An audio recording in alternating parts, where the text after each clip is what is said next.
everybody, welcome to my channel. My name is Sharon, and this is a channel that is dedicated to all things related to narcissism. In today's video, I want to talk about an aspect of my recovery that's been difficult, that's been challenging. If you watch my channel regularly, you know that I'm in a relationship with somebody who has also suffered from narcissistic abuse.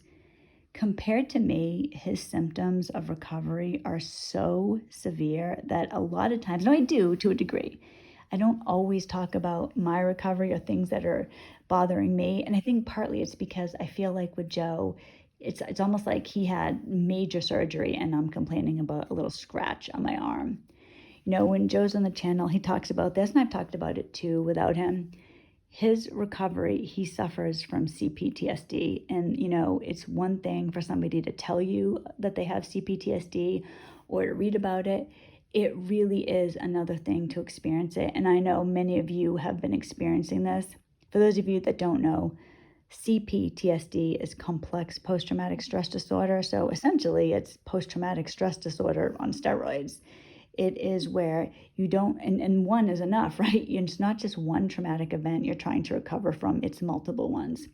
Now, in Joe's case, it was absolutely the narcissist. There's also some things that happened to it in his childhood and a birth defect he has that caused him to have, geez, you guys, I don't even know if I'm going to tell you the right amount. It's something along the lines of a dozen major surgeries before he was 10. And some of these surgeries were experimental.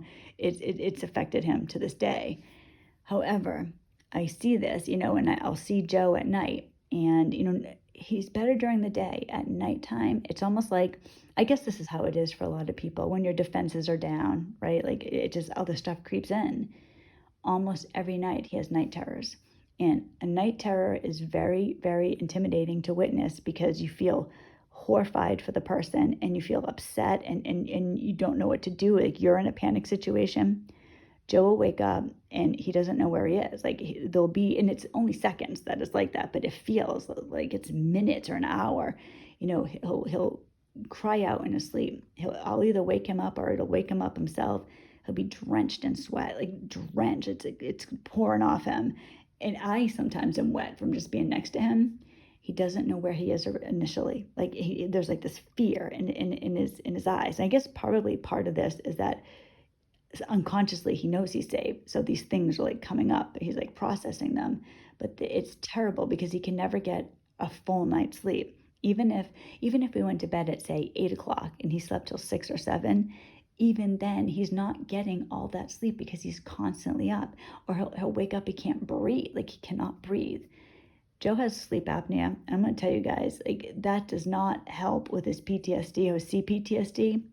I woke up one night in the middle of the night and he was not breathing. Like he wasn't breathing. And I'm like, what the hell? So now I knew he had this problem before. So I'm right there next to him because I was like, well, I'm going to call an ambulance if I have to. I was recording on my phone how long it was when he wasn't breathing. At one point, it was 45 seconds. He wasn't breathing for 45 seconds. Now, when you have sleep apnea, looked all the stuff about sleep apnea, you can't not, like you're not going to stop breathing. Your brain is going to kick in, but it wakes up enough to kick in. So Joe's dealing with these night terrors. Then he has a sleep apnea, so he stops breathing at night. So his body's constantly waking him up. So he never gets sleep. So he's always tired, and that's a major issue, especially with the type of work that Joe's been doing lately. He's been doing hard work, manual labor type work, and he's not sleeping at night. It's horrible. It's so bad, you guys. It's so bad. So I'm telling you this to say that. So sometimes I feel like when here I am talking about the little scratch I have, it just seems like a comparison, like, oh, shut up. I know you guys don't feel that way, but I feel that way sometimes. But I'm going to talk about something that has been the worst part of my recovery. And the worst part of my recovery is shock. And that seems to be like something that has happened to me for years. When I was with my ex, I was living in shock. I couldn't, like at that point, I could not understand why he would do the things he did. Before I understood anything about narcissism, before I knew I was with a narcissist, I was living in this life where I couldn't believe what was happening. I just could not. It seemed like the most obvious thing to do, that any husband would do, any father would do, any moderately caring father would do. He just would always do the opposite. And it made no sense. I felt like I was going to tear my hair out trying to understand this. And of course, at the time, I didn't realize that I was a victim of his abuse. So I was isolated from other people. I didn't have people to talk to. All these things were happening in my life beneath my cognizance. I didn't know. I wasn't aware. I was just confused. Why is he doing this? So finally, I get out. I go through all this, right? And now here I am on the other side, and I'm feeling it again. Less so, a little bit of confusion, more so shock. I just feel shock. I can't believe that this happened to me. I cannot believe that this is my life. And I'll think about it. And it's almost like, I feel like sometimes my recovery, I just kind of breezed right through, just glossed over everything. Everything I've glossed over, though, is still there. I have a fear, you guys, that in a couple of years, me thinking I've had this easy recovery, like, oh, it hasn't been that bad, that all of a sudden I'm going to get smacked across the face and it's going to come bubbling up and I'm going to be a mess. I hope not, but there is like a fear I have of that. Recently, I was reading this article and it was something like last pictures before tragedy. It was something like that. And what it is, there were all these, like, it was describing all these tragedies in the article, and they'd have a picture, right? So it'd be a picture of the people involved in the tragedy before it happened. So it would be like a family smiling, at the airport right before they were going to go to Disney and the plane crash, like that type of thing. So we know now what had happened, but at the time when the photo was taken, they had no idea what was right around the corner, last photos ever taken. I'm an avid photographer. I love taking pictures, you guys, and I have a lot of pictures. So I have so many pictures. I mean, I know you guys do too. It's not like it's rare to have a lot of photos, but I use this website called SmugMug. I highly recommend it. I'm not getting paid for this. This place is great. If you have a lot of photos on your phone and digital photos that you need to store somewhere, smugmug.com. They're fantastic. I have been using them for about 15 years. These people own me, whoever owns SmugMug, because they have all my photos, or the majority of my photos.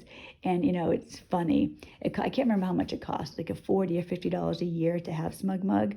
And I'm always afraid, like, that payment has to get in there. It can't be late. That payment is very crucial to me because all my photos are there. But I have, but just going back to my photos to the video, I have the SmugMug app on my phone, and it's very common for me to flip through it during the day. So I'll be looking at old photos, right? So there'll be photos of, here we are at the beach. Here's Paris's first Christmas. Here's my son at a soccer game. Here's my son doing karate. Here he is at baseball. Here's Paris at ballet. Here we are on vacation. Here we are at the beach. Whatever it is, here we are when we got our new puppy. And I see these photos, right? And it's almost like last pictures before the tragedy. I see the look in the kids' faces. I see the look in my face. And I'm like, we don't know. We don't know. We thought we were living a certain way. We were not. So we were living in this bizarro world. We had no clue. We weren't living in the same world as everybody else. And I have really been through it. You guys, when I had a 2-year separation from my ex, during these 2 years, part of my recovery was like getting myself back to who I am as a person, learning about myself. And one thing I can remember doing is, and this is not good times. I homeschool my kids. Well, I homeschool my son now. My daughter's in college. So when I was homeschooling both the kids in New Hampshire, they used to go to this co-op on Tuesdays and Thursdays. So I would go and pick them up or drop them off, either way. And I would sometimes sit in the parking lot for a few minutes watching these other mothers get out of the car and go into the building with their kids, if they have little kids. And I'm watching them getting kids out of car seats. And, like, they're dressed nicely. Some of them have new cars. And I'm like, oh my God, I thought I was living this life. Like, this is the life I thought I was living. I never was. And then I'm watching these people and I'm like, how does this happen? Why did this happen to me? Now, of course, today I can tell you, why not me, right? Why not you? Why not? I mean, it could happen to anybody. It just could. It sucks. It sucks that it was us. But who else would we rather have it be? You know what I mean? I wouldn't tell you, I wish this would happen to my neighbor. I wish this would happen to nobody. But here I am, I'm looking and I'm thinking we're living this certain life and we weren't. I was becoming aware of it. Now I'm here and it's like it happens all the time. Like, I can't believe it. the pictures on my phone I will look at, and I'll look at my kids today, and they're doing okay. Like Paris especially, she's doing great. But my son, he lags behind a little bit, and that really, really bothers me. And I think, well, how can I help him feel better? And I feel like he must feel that way too, like I do. Like, how could this have happened? What happened? And he experienced every single thing that I did. I mean, both my kids did. It's been horrible. But I'm here, I'm trying to live our new life, but I feel like sometimes I have this ache inside of me. And it's not to go back, but it's an ache to start over, not having the last 20 years be a part of my life, if that makes sense. It's almost like, have you ever lost electricity for an extended amount of time? That's happened to me twice. I've lost power for a couple of days. Very quickly, it's amazing how this happens. Your day revolves around the basics of life, right? It revolves around, okay, I only have this much more time before it's dark. Then I have these candles. Do I have enough batteries? What are we going to eat? Can I get the gas stove to work? But whatever it is, you're thinking your world revolves around that. And I feel like when you're recovering, when you're trying to get to another part of your life, to get to the good part, I guess, essentially, the same thing happens. Your life revolves around the things that have happened, not current, right? But the things that happened in the past, like how, why, and that's what I deal with now. That's the most trying part of my recovery. And sometimes I think, I can't believe that I used to live this life where I really believed like I was living a certain way, and I was not. I could do what I wanted. I wasn't working. And I'm not, by the way, just so you know, I'm not complaining that I'm working and things now, but I really thought I was living this life. And now here I am, I can't be a stay-at-home mom anymore. I homeschool my son, and I kind of make that work out because it's important to the two of us. But life is very different. Now, it's not different bad, but it's a different life. And here we are, and we're living in a different state. And it just, my kids and I have lost everything to get our freedom. And I guess my whole point is that nobody gets away scot-free. There's just nobody that can just sail through this and have no problems. My recovery has been better than a lot of yours, or definitely better than Joe's, but there's still a recovery to go through. So let me know, do you have this experience? Do you experience shock, like just disbelief that this happened? Because I feel like literally, I was married for almost 20 years. I feel like I lost 20 years and I can't believe it. Like it just, how did this happen? And it kind of runs around and around and around in my brain. And in other ways, I feel really blessed. I'm free. I'm out. That's awesome. I'm not trying to discredit that or say that doesn't matter. But on my recovery, as I move forward, definitely shock is just disbelief. It's something that I've struggled with. And I'm just wondering if you guys have. So if you have, let me know in the comments. If you haven't and you have had more severe issues like Joe, let me know. I should be back on Friday. I know I've skipped some episodes. I'm going to try not to do that. I've been struggling lately, you guys. Maybe I'll talk a little bit more about that in Friday's video. But for now, I hope everybody has a great day, a great Wednesday, and I will see you on Friday. Bye.